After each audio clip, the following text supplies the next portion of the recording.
Hello, everyone. My name is Marion with DTM Real Talk Channel. It's the channel that you can tune into, have the ability to listen to the thoughts of others about topics all over the world that touch every one of our lives. Everybody goes through basically the same thing. There is nothing new under the sun. So if you're going through, someone else has already been there. Maybe you can find hope. Maybe it's a pathway that can set you on the right road just by tuning in. So DTM Real Talk, just keeping it real. And if you like it, like us at the bottom, subscribe, and let us know just how we helped you. Just keeping it real. Nothing but love.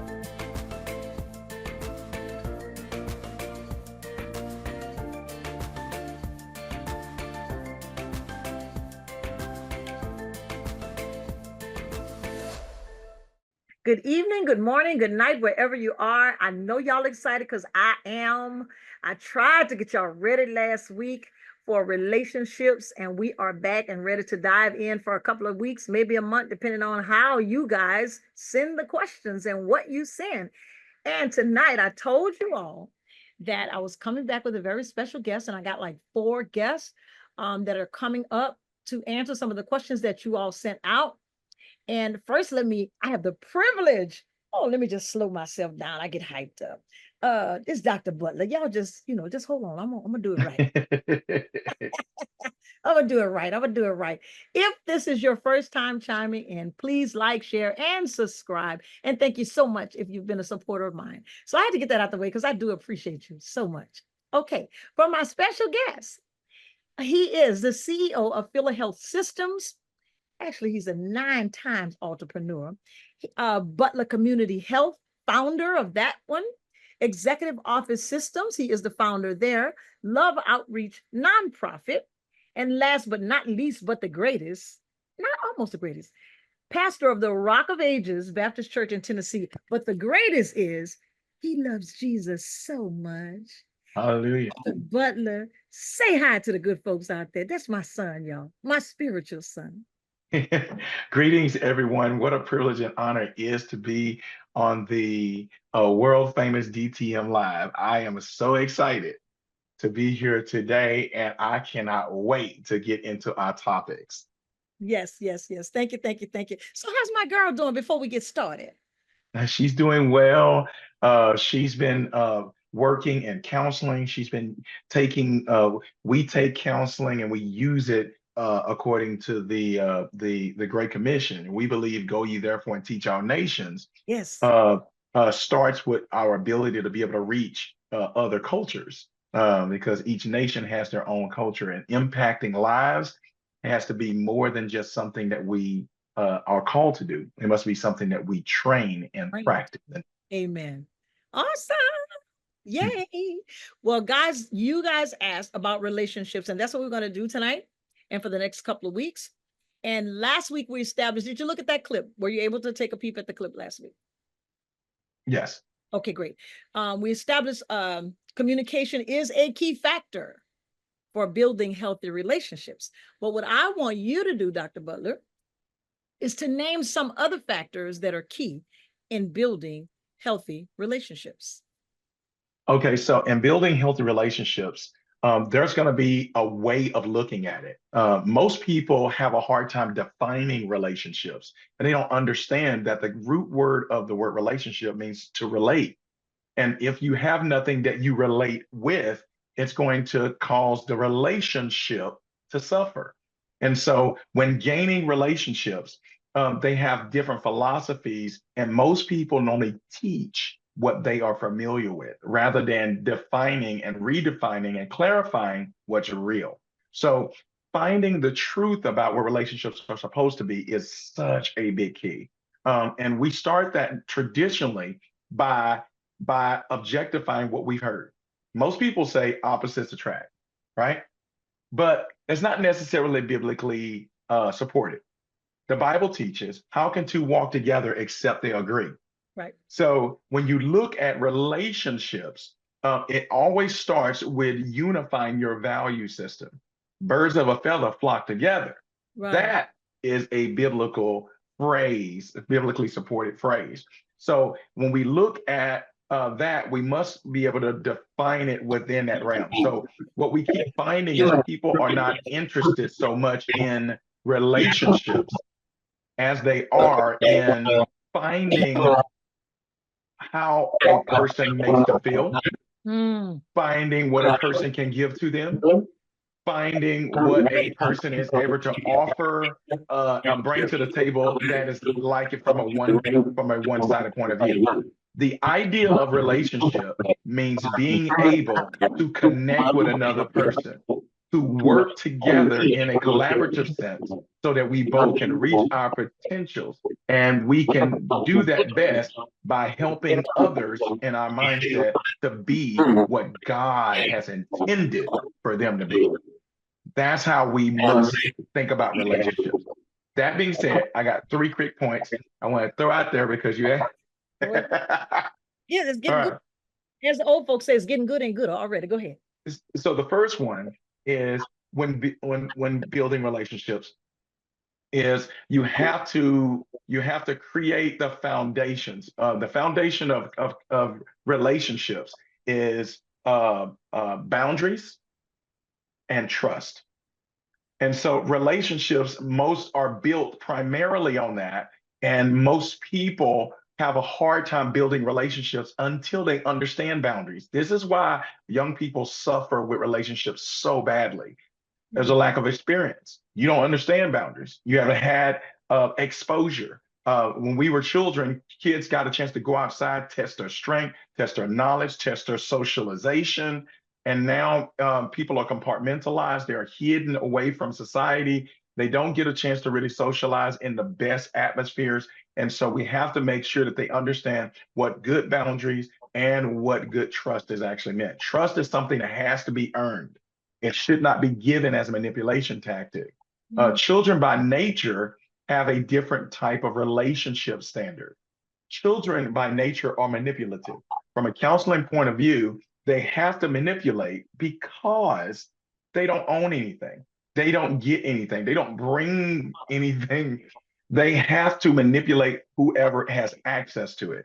They have to work with other people to get all of their needs met, to get all of their wants listened to, and to connect outside of themselves. So That way. yes, they're born that way. And so most of what a kid gets, they get it mostly for their mother. Most of their antibodies and things like that, it comes from their mother. It's in them. And actually, when the baby is born, continues to work in their body for a number of months. And it's a big deal. But the relationship goes through three steps. Okay. So with these two categories of boundaries and trust, I'm gonna walk through these four points. So the first one is going to be um, uh, when we are born, our environment. Okay. This is the first source of authority that people base their relationships on. Kids are born, they get used to what's around them, and they see that as their world. They actually think everyone functions that way. The first year that a kid is born, they learn 10,000 rules. Mm. 10,000. They actually learn English without going to English class. They begin to understand how interpersonal connections work. They learn what they can get away with and what they can't get away with. They learn who to talk to when I want something and what's allowed and what's not allowed. And they learn all of this without really being able to talk. A, That's a, pic, mhm. A picture's worth 1,000 words. They pick up all this good stuff. And so most people don't realize you change an entire community by starting with the babies. mm. You change one relationship at a time. So it is from 1 to 4 that a child transforms everything. So this the statistical information is from age 1 to 4, a kid actually learns all of their social skills. You actually develop the bulk of your personality. And if a kid does not learn how to get along with other people, how to socialize with other people, and how to accept the word no, between 0 and 4, they will struggle with it for the rest of their life. Scientifically proved. And even though that person can be saved, they will transform their life, they will get to know other people, they will still have that native urge because it's built into their foundational makeup. And so God now has to change their mind and now have to help them to transform their life so that they can be able to get along with other people. Babies that learn how to be patient because they can't get what they want when they want every time they want become adults that are actually able to be happy when they don't get what they want, whenever they want, wherever they want. If the children build those kind of relationships when they're kids, that is powerful. Yes. However, not only are they learning good things, but we pick up a lot of bad things. So Right. most of our relationship baggage starts when we're kids. Yes. It starts when we're kids. So we grow up out of that and we think that the way our parents did it is the best way. We have a selfish, one-sided mentality, and it kicks into overtime when we hit puberty. And so we become very, very self-centered, and it's really hard to see life outside of themselves. All right. And there's a very small portion of people that actually are grown up in what we call a relational capacity. They're taught to observe and pay attention to the people outside of them. So it's more easier only for that small portion to be able to connect with others. So with us building relationships, we have to teach our children how to get along with other people. We have to put them in social circles, bring them to church with kids that are older than them and younger than them. And even when there's a disappointment that's there, and the kid's like, no, somebody took the toy that I wanted to play with, you coach that child and put them right back on the field and allow them to develop. Because when you rescue them, they run away. Right. And we see that relationship. So I'm listening to you. This is really good. So if a child is not exposed in a social capacity from those ages, from that age 1 through 4, you're saying that they're selfish. They come here selfish. Yes. So as a result of that, not being exposed, when they do grow up, if they're not corrected, or if nothing changes, then they are not only self-centered, but they're controlling. Yes. Okay. Because the kid actually develops a pattern that works for the child. I tell parents, when you're not training your kids are training you. Yeah. So what happens is if the kid is rescued every single time they have a hardship, because the young parents, they don't really know that parenting is actually training and preparation for relationships as they become adults. They just think, well, I don't want my kid to be uncomfortable.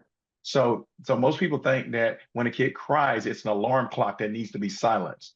It was broke. Yeah. But anyhow, yeah, that's good. That's good. Okay, that's two. You said So yeah, I got four. So the first one is their foundation of when they're born into. Okay. The second one is the knowledge that they gain. So the knowledge that they get is what they're taught mostly from school. Most parents teach through practice and example. Most schools teach through intentional information giving. But the kids' knowledge is most of the time limited to the knowledge they're getting. And the school systems are not necessarily based on the greatest levels of growth that are going to be healthy for a Christian life or for society. So if we're going to be well-rounded with relationships, we have to realize that public school is not just about the information, but parents need to teach the children how to manage interpersonal relationships and social skills with other kids. Tell them when they get ready to go to school and observe. When you're starting a relationship, but if you think you're interested in another person, you think that could be a good friend, or if it's a romantic relationship and person may be seeking to be married one day, the best thing you can do is train yourself and train your eye, train your senses, and then watch and monitor that person, because people are normally always telling you who they are. We just don't always listen. okay. So when they're in school, they're getting information, but they have a great wealth of personalities there that they can take advantage of when they're in church, all these different areas, and when they're in the community or in their neighborhoods, they're gaining information. And sometimes the information that they get is false. Mm. Kids are going to share philosophies with other kids and say, really bad things. We live in a culture where the girls are being told, I don't need a man, where the boys are being told you can't trust girls. All of those idiosyncrasies come together and they become part of how people view relationships. and they shape a character. Kids are always pretending to be someone else, and they need to pretend to be the right person. And the weird part at that level is that people are always quick to call a person fake. But Mm, if you're working on a paid skill or an art, they say you're just practicing. mm, If I gave you a guitar and I told you, I want you to try this out, all right? And in 3 days, I want to see what you got. It's probably not going to sound pretty good unless you know how to play guitar. But no one would come to you and say, you're trying to be a fake guitarist. You know, that's embarrassing, right? But if you say, I need to improve myself, instead of me always saying everything on my mind, I'm going to learn the virtues of being more patient, mm. right? Children are supposed to be trained to grow into relationships, That. Trained, trained. trained to grow into relationship. All our lives we taught. I taught my children. I didn't train them. I'm just Yeah, learning, getting another opportunity with my grandkids to train them. come on now. And people don't realize, Told them to train. What? yes, when you're teaching a person, you give them the information and it's left up to them to be able to pick it or choose it. When you train a person, the track is already laid and you're just a boxcar. Yes. So Yeah. we put you into a process that's already designed to help you get to a place you can never get to by yourself. That's the purpose of training.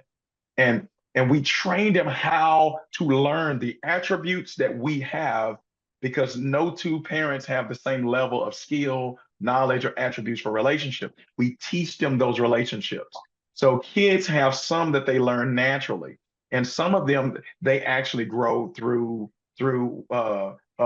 they we have almost it's almost like an evolutionary feel. Like humanity has grown to where normally women are normally attracted to a man that's similar to their father, a woman that's similar to their mother, and so we get used to that. But your upbringing in that when you're growing up and going through grade school and all that, that upbringing affects you. If a person has relationships, right, that are chaotic, that are messy, that are over dramatic, that are violent, you grow up in a violent environment, then all of a sudden they feel more comfortable with a chaotic man. That that brings Hello. brings me to one of the questions, really. One of the questions, I think, I don't know if I sent it to you or not, but one of the questions were, why are you in and out of my life when I know that you're no good for me? Yes. And the reason why a person's in and out of your life when you know they're not good for you is two part. It's not just their fault, it's yours too. Yes. Healthy people don't eat rotten food. So when you are a healthy individual and you know that this person is toxic for you, Yes. right? You're gonna if you grew up where a lot of poison was tolerated around you, you will put up with it and say, it's okay for me to have this person in my life and to have friendships and relationships that are unhealthy. And you'll say, well, it's okay. Everybody makes mistakes. But if you grew up around relationships that said, no, that's unacceptable, you don't allow it, Right. then you have less of a tolerance for that. That's great. And people there are people for that connect with a lot of folks, but not everybody is going to connect with you. Right. And so if that person is poison to you, you have to ask yourself, instead of saying, how long should I let someone be in my life and disrespect me, you have to say, how long am I going to drink poison before I'm going to put the bottle down? Yeah. So Yeah. and that's what you got to do with relationships. If it becomes poisonous, it's not for you, right? Yeah. Roundup is great for my driveway to kill the grass, but it cannot have an interpersonal relationship with my body. It doesn't work.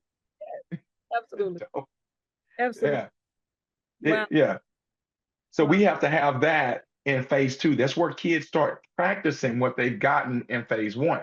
Once we get to the third level, Now there's something else that kicks in.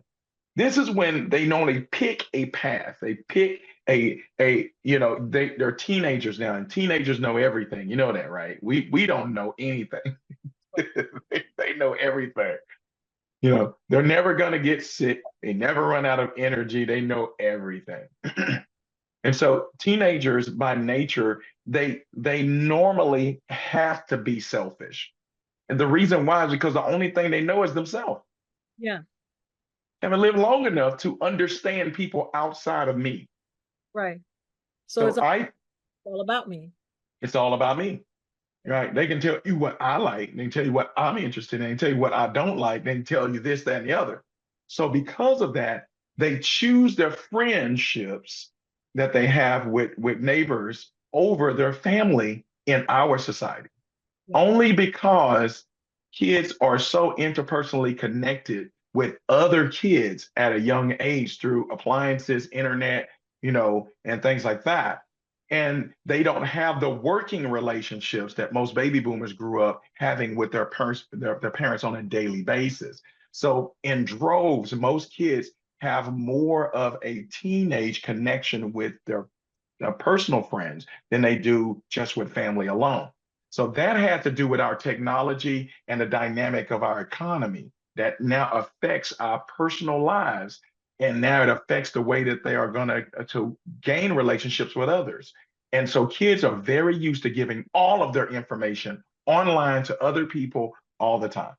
And Right. this is going to affect you because now I have a young lady who meets somebody over the internet. She doesn't know from Adam. And after she's met him for two weeks, that person can know all her details, how many kids you have in the family, who your parents are, where you live, what school you go to, what grade you're in, you know.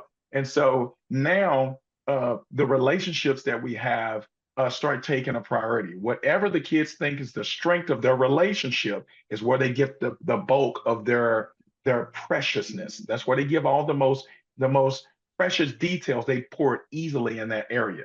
Well, right now on Facebook by itself, they have 2.5 billion people just on Facebook. Wow. That's not even talking about the other social media platforms, right? Kids are crazy about TikTok, but they don't know that TikTok comes from China, right? So, and the information that we're getting. So the relationships are easily connected to other people. Young people normally gain romantic relationships when they're in their 20s or gaining relationships through electronic means. Yeah, they did a study, and most college students are meeting people through ChristianMingle.com and all these little websites and stuff. So people are using this because they're saying, I want to see a menu, a profile that will tell me what this person is about, even though the person can lie on the profile. Right. So yeah. So in level 3, we actually have experience as our teacher. We start taking our experiences and we start measuring things by experiences. Well, yeah, I had this bad person. And if you don't have guidance, we're going to suffer. The Bible teaches us, blessed is a man that walketh not in the counsel of the ungodly. And so if people don't have some godly principles by which they can foundationalize their decisions, your experiences are going to tell you that, this is bad because you had a bad experience. Mm. But sometimes those bad experiences does not mean you need to stop going down the road. Right. Right. If it's a road that God has approved and he says that it's good for you, you should always go down that road and continue down that road to learn what it is God has for you to learn. Because sometimes we have to get our feelings hurt in order to stop a bad habit we have. Challenge. And that's They run away from challenges today. Everything is yeah, supposed to be so easy. Yes. Wow. run running away. People want to get away from anything that's uncomfortable. So it all comes back around to truth. Kids do this to test their theories, test their knowledge. They test it. And so young people have an amazing propensity to argue. Have you noticed that? Yes. They like to debate, love to argue. Yes. But that came about because over the last um, uh, 30 years, we've had nothing but reality shows and talk shows where everybody argues all the time. They measure their lives by that. I know Yes, actually live by reality shows. That's what they see on television is how they line up their lives. that's right. That's right. It's And very they believe it. And many of them, they haven't had anyone else to discuss it with. So they take what they heard as license and they think it's true. And they base their relationships on it. Literally, literally. And they will say, I need a relationship with a person who will support my philosophy. And if that philosophy is wrong, they have now made a disastrous choice that won't work. right. Yeah, it won't work. Uh, Now, relationships now in the experience zone go all the way through. And this is some scary statistics. Uh, 63% of men in their 20s and 30s are running away from formulating families and getting into permanent relationships. And many of them are just not trying to date, they just want to go and make money Mm-hmm. because they are running into difficulty with communications and with trying to meet a girl and feeling rejected. And this is a problem. Now, the reason why that's happening is because we have too many of these altered situations. The absence of fathers in the home has now affected men to where men now are too emotional. Mm-hmm. And so now, when there's something that they need to do, if they don't feel comfortable, they have more of an easiness to run away from the duty. Mm. And that affects their relationships. So instead of hanging on in there and dealing with things the way they should, sometimes if they don't not sure they're going to win, they would rather not try. Once the guy starts a relationship, unless they are player, shark slayer, they will normally hang on in there for a long amount of time. And even if they have difficulties, they will still try to hold on to what they think they have. 80% of all marriages, the divorce is initiated by the female. Mm. Wow. So yeah, and the reason for those relationship issues that we're having there is the experiences are happening at an alarming rate, but they always have. Right. The difference is society is telling the females, oh, you don't have to put up with that. Plenty more fish in the sea. You can do this and you can do that. And they realize after, okay, this probably wasn't a good idea. Either my selector is broken, or I need to learn how to solve problems. And this is what experience teaches us when we get to the last part. The last source of authority is going to become using a wise guide. We Mm. call it the Bible. All right. So, above my foundational growth, above my informational growth, above my experiment growth, the Bible teaches me that God is smarter than I am. Yes. Yes. And it's weird that atheists all over the world or people that struggle sometimes with the Bible will scientifically say, but I don't know if I trust the Bible because I'd rather go to college. Well, college is always giving you a book written by a man who most of the time or a woman who's already dead. So why can I not read a book that was written by someone who died before all of them? And because, and so when I want to look at his principles, our culture in the United States, the country was built on a Judeo-Christian culture. Our Constitution was written on a Judeo-Christian principle. We built our families according to a biblical scriptural standard that actually helps families come together, that help people to pay attention to not only their household, but their neighbor's household. And we now are suffering because people are stepping away from that. And it causes the dismantle of the family, which causes a dismantle of the community, which causes a dismantle of the city, which causes a dismantle of the state, which causing a disastrous, critical situation in our country. Yeah. Yeah. So we have got to learn how to assess who we are supposed to be, and we've got to practice building better relationships with people. Yes. That brings me to the next question. Practicing bringing, building better relationships. This one was, what is it? How can I trust who has betrayed me? Great question. Great question. You said a lot because who has betrayed me speaks to where that person has been and they brought Yes. them into this relationship. Go ahead, speak to that. Well, this has a lot of facets to it. Many times we look at trust and betrayal as what a person has done to you, but Yes. nobody can do anything to you that you don't let them do. Right? They betrayed you, they let your secret out, but you had to tell them. They betrayed you, they spent your rent money because they told you it was going to pay it back on Friday, but you should never give your rent money to somebody else. It don't belong to you, it belongs to your landlord, Right. right? I gave you my body hoping that you was gonna marry my life, and you never married me. You betrayed my trust. You betrayed my hope. You betrayed my dream. And the issue is you must remember that if a person has betrayed you, you should always learn truth and trust that person to be what they keep telling you they are. Mm. Trust them on their level, right? I I don't trust Roundup right on my dinner table, but I Mm. trust it in the front yard. So you trust it in its level of trust. And when a person has shown you that they cannot manage money, you don't give them money and say, if you love me, you will automatically just adopt that skill instantly. It doesn't, that's a skill. They don't have it.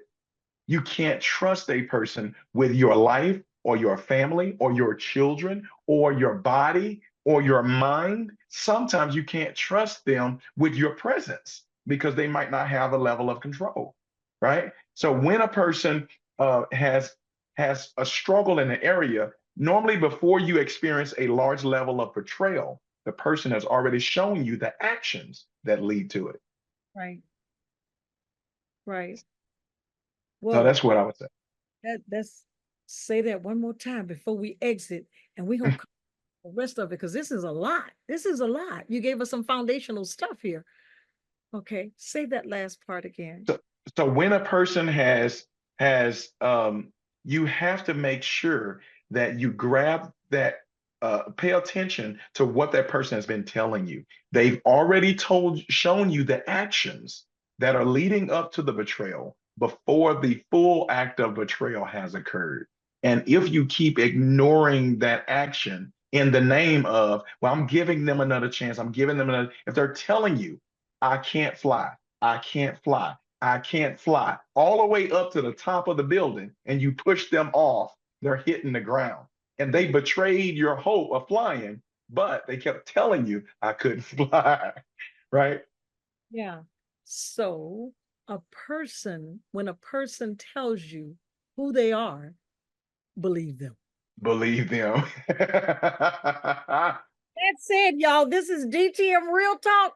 And y'all come back next week because we got some more questions to answer. Keeping it real. We'll see y'all next week.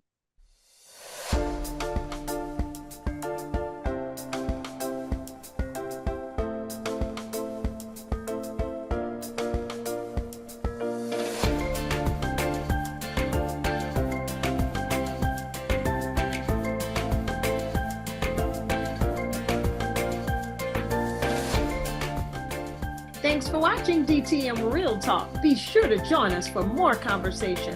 And oh yeah, don't forget to hit that like button, share, and subscribe while you're there.